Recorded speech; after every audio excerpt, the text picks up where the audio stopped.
Back on NewsNation Now, and I guess the way it works out, Senator John Fetterman technically could still wear a hoodie if he somehow figured out a way to wear a coat and, kind of a coat and tie on top of it or something. But anyway, the Senate passed a bill last night installing a formal dress code after there was backlash about his quote-unquote relaxed attire. And the code now does require a coat, a tie, and slacks for men, and there's a ban in place on shorts, which is a problem for Blake Burman, who joins us now from our Washington newsroom because he's wearing shorts right now.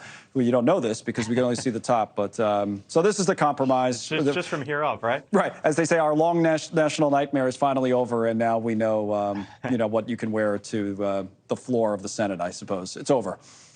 This was the, I guess you could call it the John Fetterman rule, the John Fetterman episode, whatever you want it to be. Basically, Chuck Schumer, sort of on a Friday afternoon, heading into the weekend a couple weeks ago here in D.C., basically said no dress code in the Senate.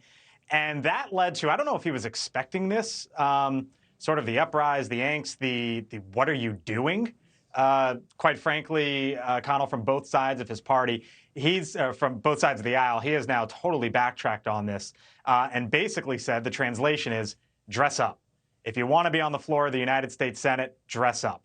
John Fetterman, as we know, doesn't really like to dress up, likes to portray the sort of everyman persona by wearing a hoodie. And he even presided over the United States Senate last week wearing shorts and a hoodie. As I said on air on the Hill, he was running the floor of the Senate like he was dressed as if he was running on a treadmill. Right. And that no longer, Connell, is going to be allowed to happen as they finally put a formal dress code in place to prevent basically what John Fetterman was doing last It'd be week. one thing if, a lot of people, there's like a new business casual, I think, you can get away with if, if the guy had a shirt on with no tie, say, or, even a golf shirt. Yeah. I mean, but look at like Lululemon stock, right? Right. Like it's gone up 2x since the pandemic.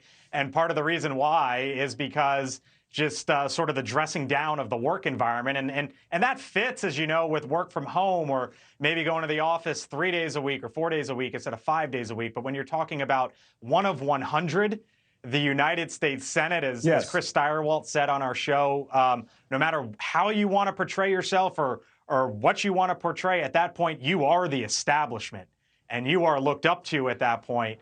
And now there's a decorum that's appropriate for certain environments, right? I mean, I will say, I'll admit that I actually wore a hoodie to work yesterday. True story. That just based on what I had to do. And then you changed into that. And by the way, it was a NewsNation hoodie, but I changed into this. So because this is the environment. You're in a TV studio, you can dress like you're on TV. Yeah.